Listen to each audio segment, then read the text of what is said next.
Welcome students to your editing class with me today. My name is Priscilla Ayi.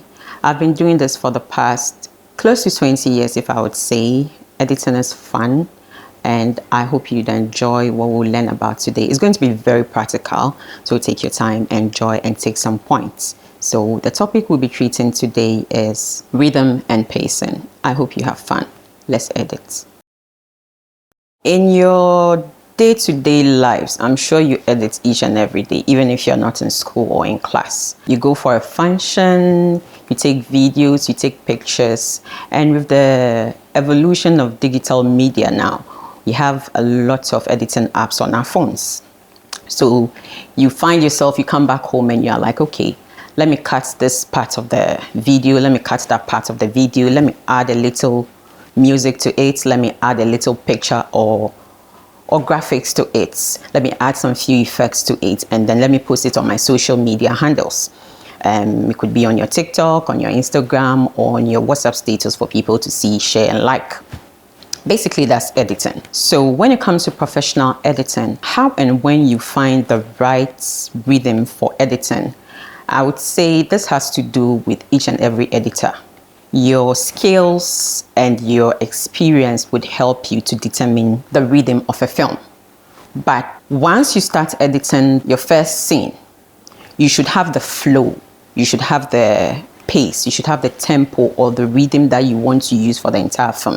And usually this would be influenced by the genre of the movie. So you could have a thriller, you could have a rom-com, romantic comedy, you could have comedy, you could have science fiction, action. All these things would play a part in determining how the pacing or the tempo or the rhythm of your edits should be.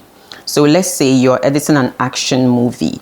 Obviously, you can't start with extremely slow rhythm or slow way of cutting your shots. It would be boring. You lose your audience. And you have to understand that editing is all about grabbing the audience attention from the minute you start the movie till the end of the final scene or the final shot. So your experience, your intuition, how you want to edit the thing based on your understanding of the script or understanding of the story, the narrative that is being told, and the visuals or the rushes that you have. You'd have to put all these things in place, and that would determine the exact flow or the tempo of the edits that you're doing for a film or a scene. So when you have your rushes and then per your scripts, per the narrative, you've arranged what shots you think will best portray or convey the story to the audience. When you're done with your arrangements, when you're done assembling how you think the storyline should be on your timeline, which usually you know as rough cuts, when you're done with that, the next thing you should do when you're doing your fine cuts, that is when you should determine the flow that you want to give to the edits that you're doing. So let's say you've arranged the shots. Now you have the storyline. When you get to fine-tuning, the fine-tuning stage or the fine cut stage, you'd have to determine that, okay, so I want this shot to last maybe 10 seconds on screen. I want the close-up of that follows next to stay for 20 seconds. So then you determine the flow and the pacing and tempo of the story that you're creating. Because bear in mind, at your assembly stage or your rough cut stage, for some people, they just edit the story as it has been given in the scripts. But then it's up to you as an individual, as an editor, when you get to the fine-tuning stage to determine that, okay, this shot shouldn't stay too long on screen. If I let this stay longer on screen, I'll lose the emotion. If I let this one comes a bit faster, I'll be able to build the suspense or the tension that I want the people or the story to have. And those are the small things that you need to put at the back of your mind when you're editing. Yes, arrange your shots.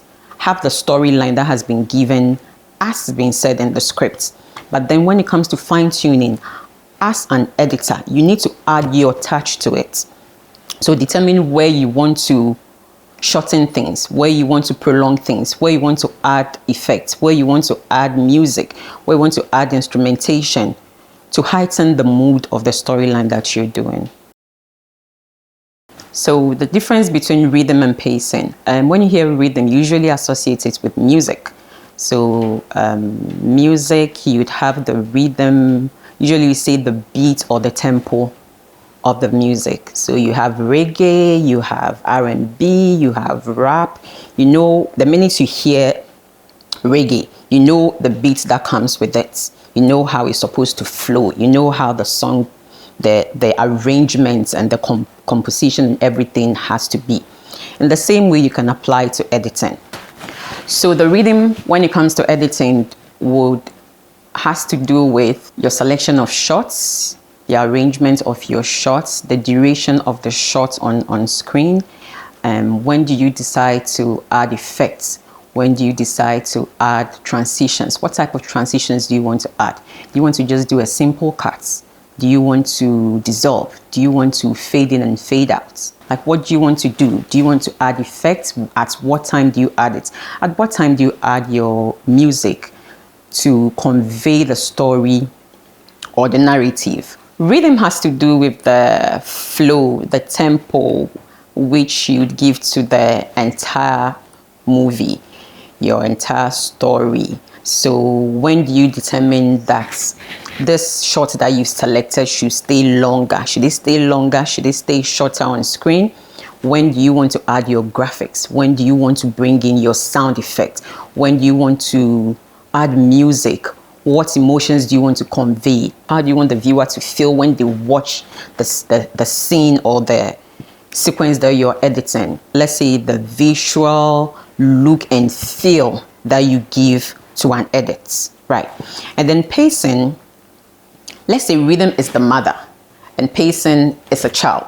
So pacing is somehow interwoven into the rhythm. So after you have the exact flow that you want for an entire edit for a series or a film, in there you determine whether you want it to be fast or whether you want it to be slowed. So slow motion, fast pace. So you find yourself that in let's say action movies or a horror movie, we employ a lot of fast cuts just to create tension, just to create suspense.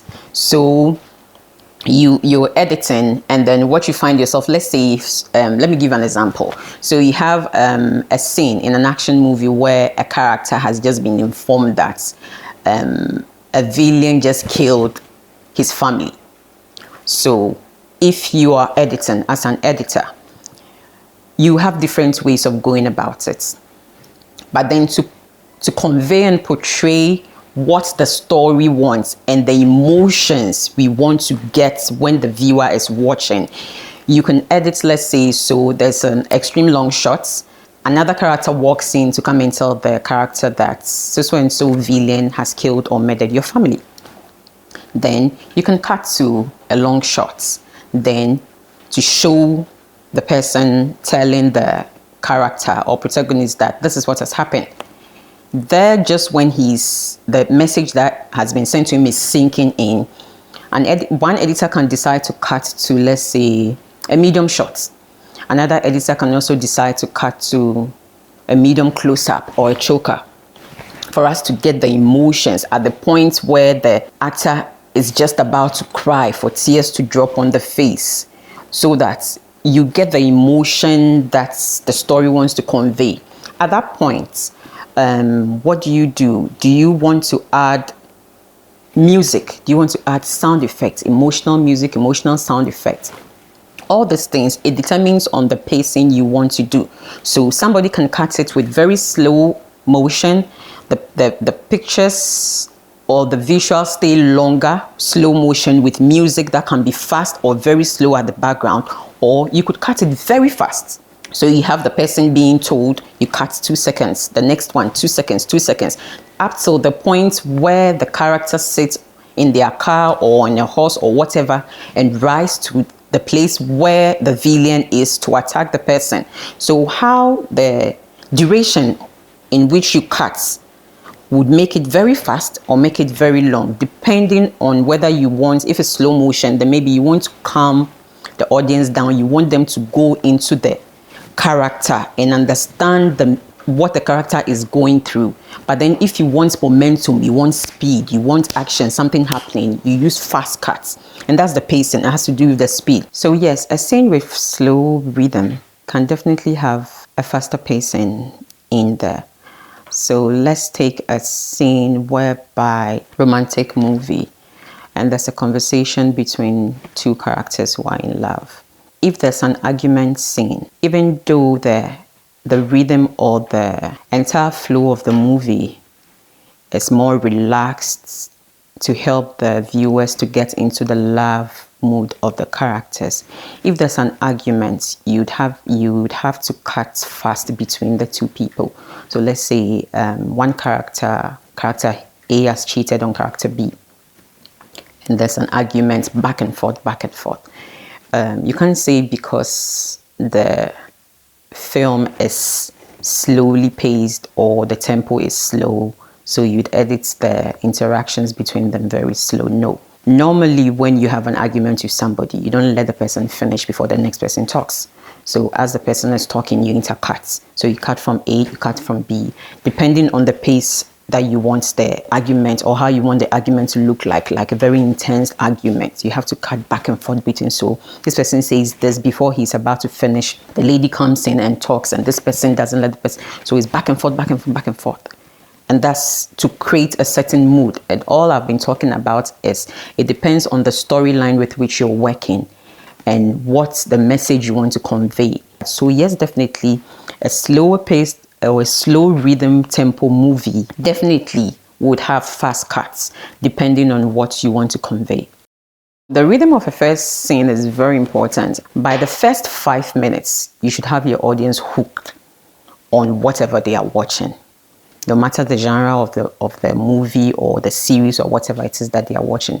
By the first 5 minutes, if you don't have your audience hooked, at least by 10 minutes, you should have them hooked. The minute you don't have your audience hooked, you lose them. So you have people saying that this movie was too boring. They made so much hype about it. The promo was very good, but then when I watched, it was boring. You have to make a conscious effort. You have to add style. You have to add certain bits and pieces of things. Do you cut on dialogue? Do you cut on actions? Do you cut on what? How do you apply your transitions? How do you apply your effects? How do you apply your background ambience? How do you apply your instrumentations? How do you apply your music? You need to adapt all these things to create something that is aesthetically beautiful to watch and grab the attention of the audience. Every editor has something that they add to what they work on. So we can be given the same script, we can be given the same rushes, but the results that student A would have would be different from what student B would have.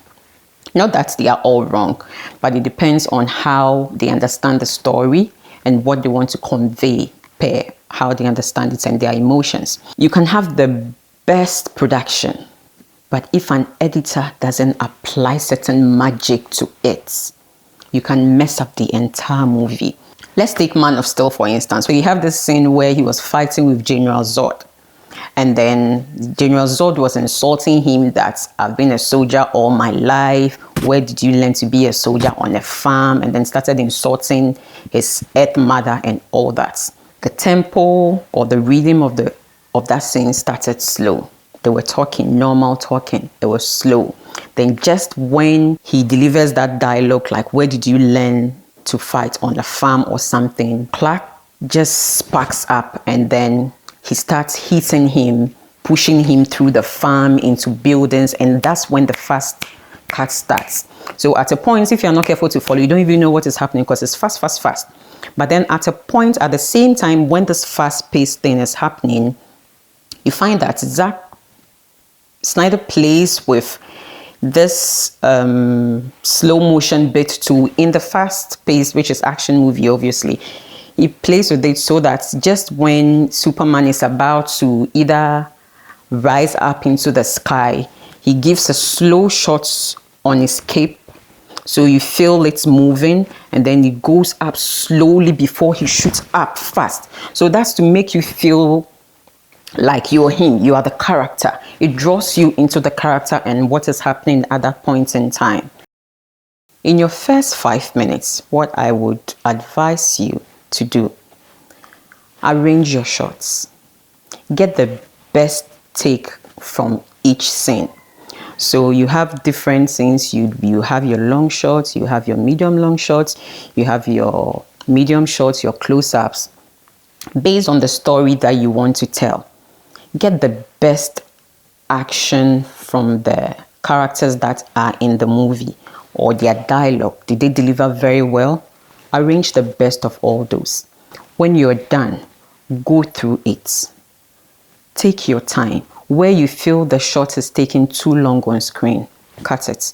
Where you feel you need to, as the person is delivering a dialogue and it's in a long shot, you need to cut to a closer shot of them, just cut. You can cut on dialogue, you can cut on movements or actions. It makes your work swift and beautiful. When you're done, watch through again. Put yourself into the story. And then as you're doing it, determine that at this point, the emotions that the character is feeling, what kind of music should I put there? What kind of effects should I put there? How should I weave this whole thing to make it look beautiful? Is this something that you come back and watch again? If you're not too sure, get somebody else to come and watch. Cuts based on how you want the story to be told, and told very well. As an editor, you need to create magic. You need to add your own special touch to what you're working on. Let's take it that two characters are talking, and then one person says, my mom is traveling to LA. But before they finish talking, you see a picture of LA, welcome to LA on screen. That's an overlay. So that's mixing the end of one scene into another to create a smooth transition.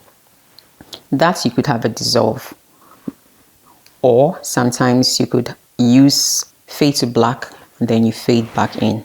You have to weave a very smooth transition from one scene, the end of a scene, into the beginning of another, because it's a continuous story. You're trying to make it flow seamlessly.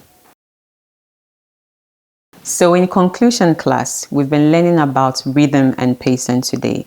You've come to understand that rhythm has to do with the overall visual look and feel, the tempo that you give to your edits or the entire movie, whereas the pacing has to do with the speed that you'd adapt to use within your edits. As an editor, you are the demigod when it comes to the rushes. Create magic when it is brought to your decks.